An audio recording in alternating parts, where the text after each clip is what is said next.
അസ്സലാമു അലൈക്കും. റമദാൻ ചിന്തകളുടെ 25-ാം ദിവസത്തിലേക്ക് സ്വാഗതം. പെരുന്നാളിന്റെ സന്തോഷം എല്ലാവരിലും എത്തിക്കാനുള്ള സമയമാണിത്.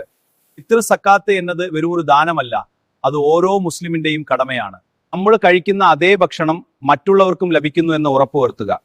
ഒരാളെ പോലും പട്ടിണി കിടക്കാത്ത ഒരു പെരുന്നാൾ പുലർണം. നമ്മുടെ നോമ്പിലെ കുറവുകൾ പരിഹരിക്കാൻ ഈ ദാനം സഹായിക്കുന്നു.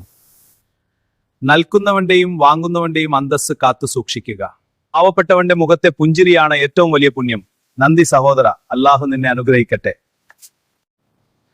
വീട്ടിലെ ഓരോ അംഗത്തിനു വേണ്ടിയും നമ്മൾ ഇത് നൽകേണ്ടതുണ്ട്. പെരുന്നാൾ നിസ്കാരത്തിന് മുമ്പായി ഇത് വിതരണം ചെയ്യണം. സമയബന്ധിതമായി ഇത് നൽകുന്നത് വളരെ പ്രധാനമാണ്. നമ്മുടെ മനസ്സിലെ അഹങ്കാരത്തെ ഇല്ലാതാക്കാൻ ദാനധർമ്മങ്ങൾക്ക് കഴിയും. സമൂഹത്തിൽ സാഹോദര്യം വളർത്താൻ സക്കാത്ത് സഹായിക്കുന്നു. നമ്മുടെ സമ്പത്തിൽ പാവപ്പെട്ടവൻ അവകാശപ്പെട്ട വിഹിതമാണ്.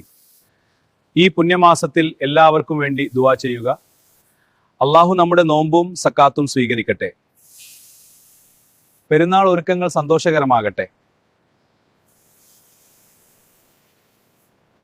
നാളെ വീണ്ടും കാണാം ഇൻഷാ അല്ലാഹ്.